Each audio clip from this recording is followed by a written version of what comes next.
Grazie a tutti, buongiorno. Allora, prima di iniziare a parlare del ruolo del cedente, quindi nel progetto di riuso, cosa che tratterà soprattutto il dottor Carlo Giordani, che è nel team del cedente, volevo anch'io riprendere un po' le parole del dottor Dario. Il progetto Escape è la base poi di tutto quello che è stato il riuso. Per noi oggi è normale pensare che i referti si scaricano in tutte le aziende sanitarie del Veneto in percentuale diversa, ma si scaricano direttamente via internet. Ma 15 anni fa non era scontato e non erano prevedibili i risultati che vedremo che abbiamo ottenuto e che vedremo poi, risultati straordinari che sono nati attraverso un progetto della USL 9, appunto l'idea è stata quella proprio del dottor Dario, e che attraverso il riuso oggi sono il patrimonio della regione, delle aziende sanitarie della regione Veneto, e che potranno diventare poi patrimonio anche di altre regioni, c'è anche il progetto Riuso Lazio. Quindi quando si raggiungono grandi risultati si tende, come diceva il dottor Dario, a guardare i risultati o guardare avanti addirittura, e non ci si ferma mai e ci si volta indietro e si pensa alle difficoltà, all'impegno, a che cosa si è fatto e come si sono superate le difficoltà, che ci sono state, perché il dottor Dario adesso l'ha fatta un po' semplice. Ci sono state dal punto di vista tecnico, dal punto di vista organizzativo, dal punto di vista anche amministrativo, perché io ricordo quando ho iniziato con lui in ospedale, la parte amministrativa, ad esempio, come reclutare i giovani, di cui si diceva, non era una cosa proprio così scontata. Quindi io cercherò di ripercorrere un po' velocemente il percorso che è stato fatto, il percorso evolutivo, velocemente, gli impatti e poi passeremo invece al ruolo del cedente. Allora, ho preso un po' a prestito una slide che è quella della campagna divulgativa di Veneto Escape, che sintetizza in buona sostanza l'idea. Il problema è anche la soluzione. Meno file e più files. Tutto nasce appunto nel 98-99, il gruppo di cui avete già sentito parlare prima, verifica una situazione un po' particolare, l'occupazione dei parcheggi legata al ritiro dei referti e anche le code che ci sono agli sportelli. Allora, questo problema come viene risolto? Viene risolto attraverso un'idea brillante, quella di riduzione della carta, si può dire in termini molto semplici. Quindi digitalizzare il referto e renderlo disponibile all'utente via internet direttamente. È un progetto molto centrato sull'utente, sui benefici dell'utente, prima che sull'azienda. E questa è una caratteristica importantissima, soprattutto perché all'epoca non era così scontato che progetti di revisione organizzativa e informatica fossero così direttamente collegati con i benefici del cittadino, ma erano più utilizzati per processi interni alle aziende, cioè di gestione interna. Quindi questo è un grande valore aggiunto di questo progetto. Poi naturalmente ci sono dei benefici anche per l'azienda. E il primo avvio è, come avete già sentito, con una ricerca sanitaria finalizzata, una prima ricerca regionale presentata nel 99 e avviata nel 2000 in microbiologia. Dopodiché ci sono delle estensioni al laboratorio, alla radiologia, all'anatomia patologica, anche all'ospedale di Motta e di Oderzo, e la conclusione è centrato pienamente l'obiettivo. Quindi i referti sono digitali e sono disponibili nel 2003 sia all'interno dell'azienda che all'esterno ai pazienti e ai medici di medicina generale. E qui abbiamo il successo, il primo vero successo, il premio nel 2003 al Forum PA. Quindi è un grande risultato e da lì poi si è continuato con un passaggio successivo fondamentale, Telemed Escape. Che cosa fa in sostanza Telemed Escape? Allarga la base di popolazione, perché si passa a coinvolgere 11 aziende in 4 regioni, non solo più il Veneto, e amplia anche i canali di distribuzione, quindi non più solo direttamente al cittadino, ma anche alle farmacie, ai comuni, ai distretti.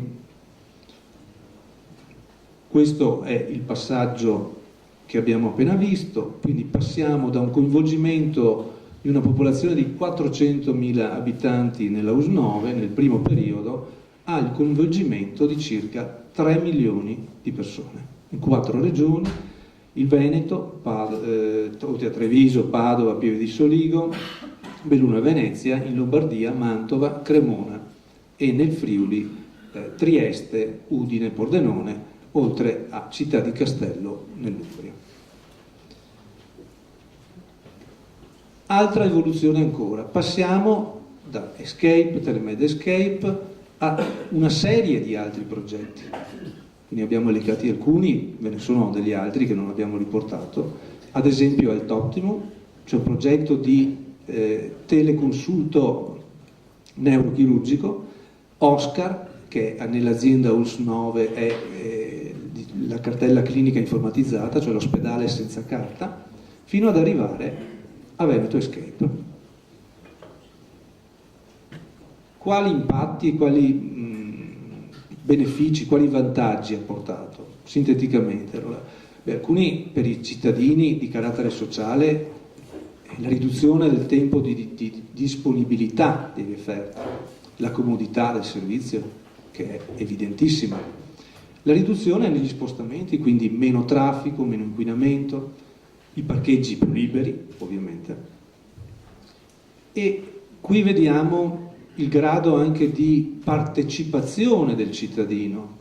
Il dottor Dario prima appunto diceva è cambiato un po' il rapporto con i cittadini, tra la sanità e i cittadini, e lo si vede, vedete che il blu, la colonna blu riguarda l'estrazione tradizionale, cioè allo sportello, quella in rosso invece è quella via internet. Nel 2006 c'è il cosiddetto sorpasso, quindi in un periodo tra il 2004 e il 2009 abbiamo già il sorpasso dell'estrazione via internet.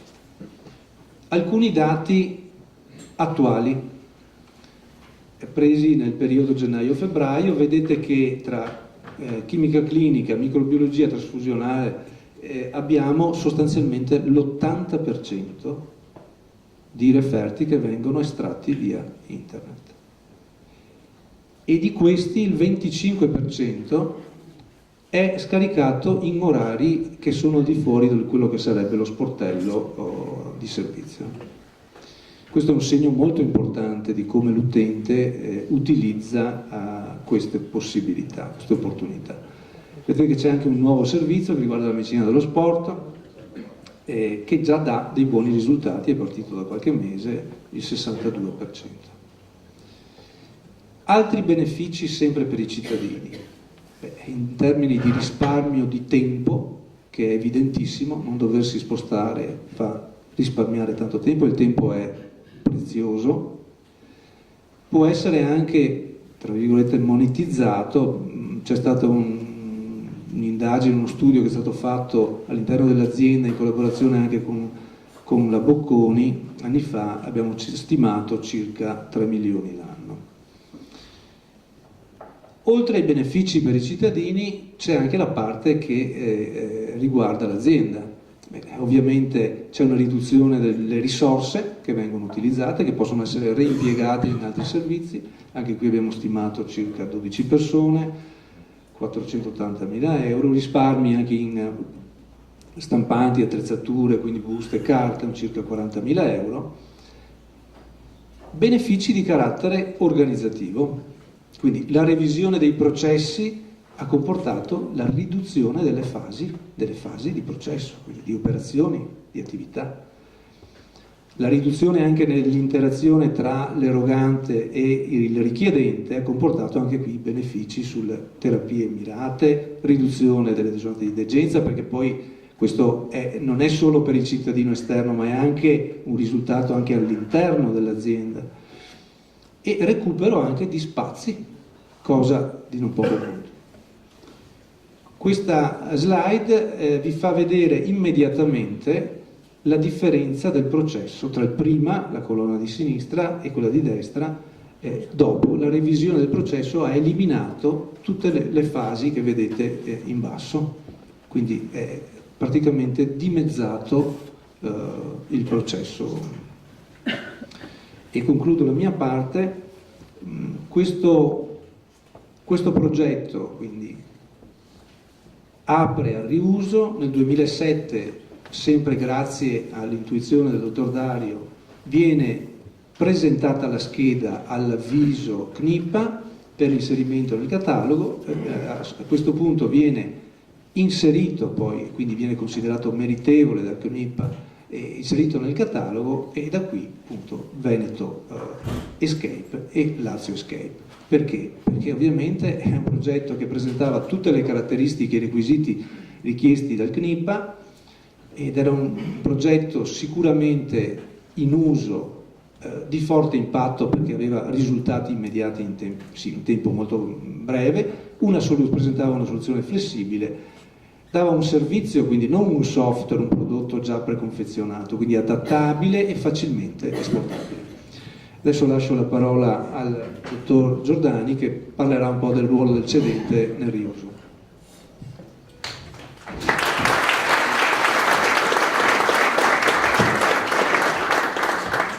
Grazie dottor Berti, adesso la parte un po' più tecnica del dottor Giordani.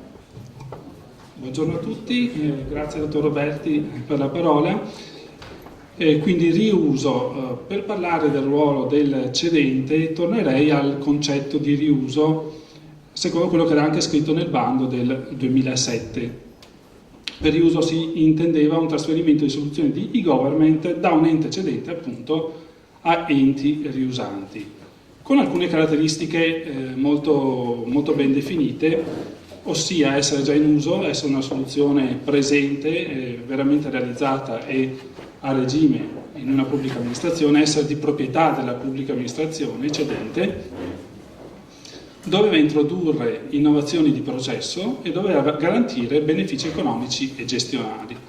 Direi che Escape sicuramente rappresenta tutto questo ed ha avuto proprio per questo poi l'approvazione da parte del CNIPA.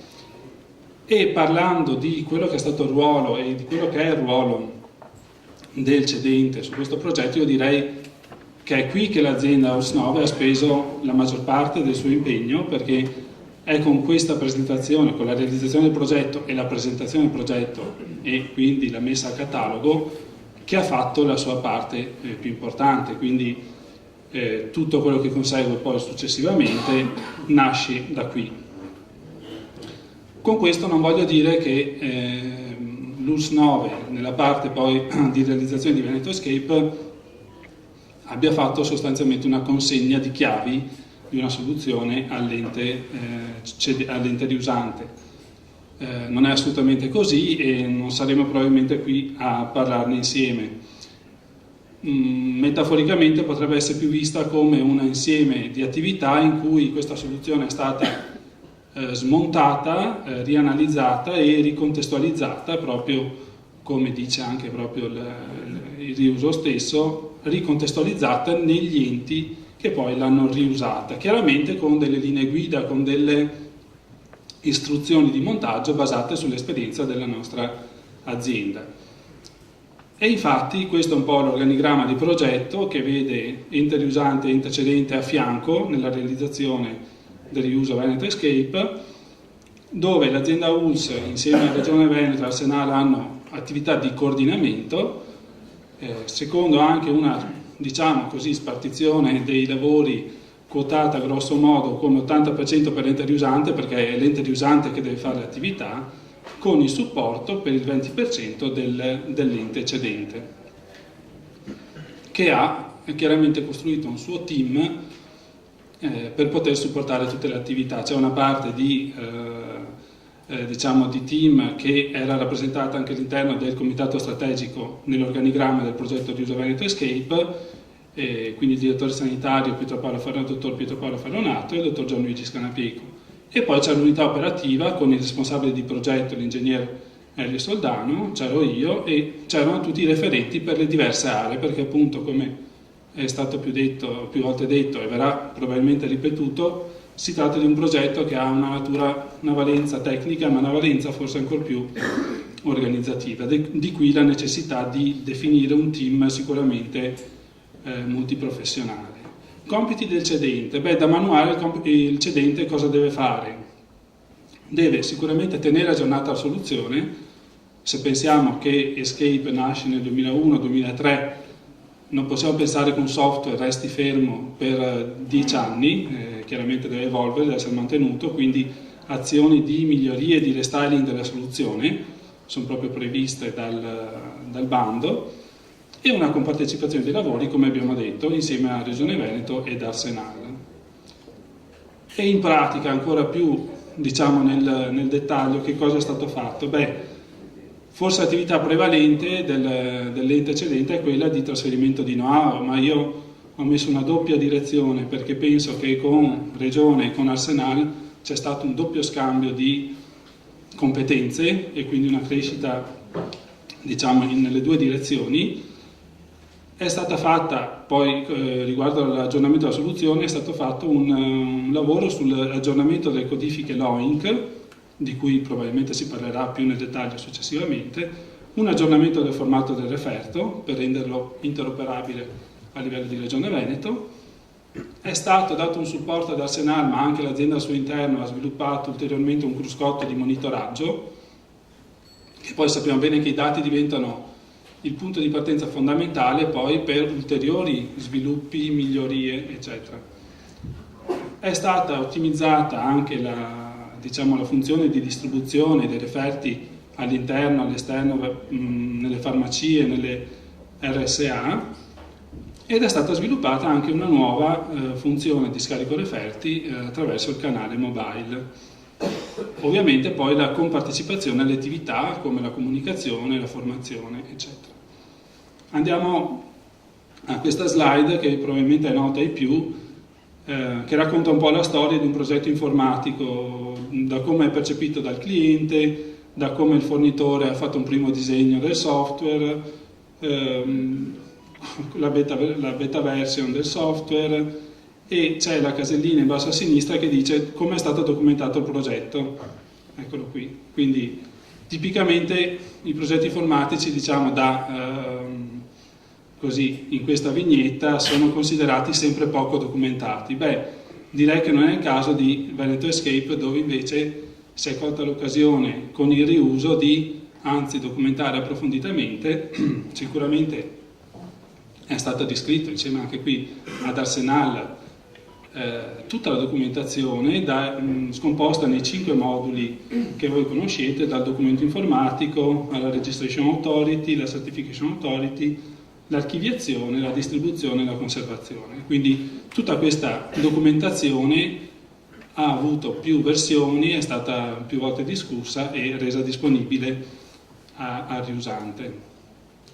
È stata svolta appunto l'attività sulla codifica LOINC, dove l'azienda ULSS-9 ha sviluppato un software che ha reso possibile per le aziende partecipanti al progetto sostanzialmente la condivisione delle codifiche degli esami di laboratorio secondo questo standard internazionale LOINC. Il software si chiamava LOINC Matcher e i laboratoristi hanno potuto, su un'attività partita con i laboratoristi di Treviso, hanno potuto sostanzialmente associare ai codici di tariffario regionale le codifiche LOINC in una logica di condivisione, chiaramente, per poter poi un domani essere veramente interoperabili anche nel dettaglio del singolo esame, quindi sul referto strutturato.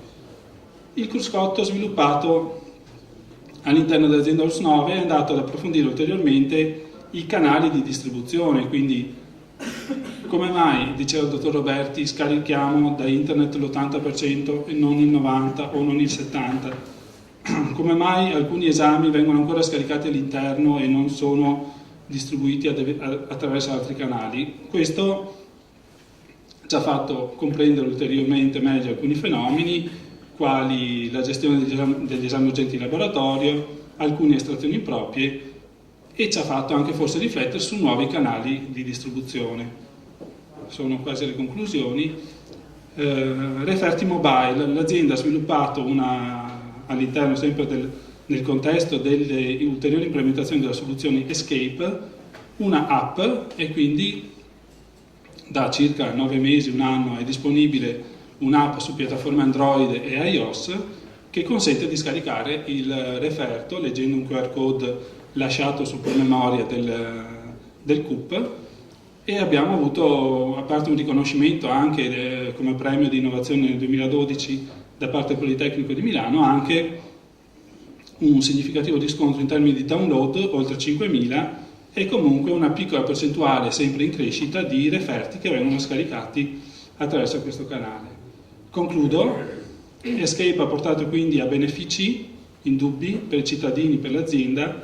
C'è stata una grande crescita e diffusione delle competenze, questo grazie alla collaborazione con Arsenal e Regione Veneto, un aggiornamento tecnologico e penso, forse ancora più importante di tutto, una grande esperienza fatta su un progetto che è su scala regionale, che sarà senz'altro utile per le sfide future con Lazio Escape in primis, ma il fascicolo sanitario elettronico regionale che ci attende. Vi ringrazio e ho concluso.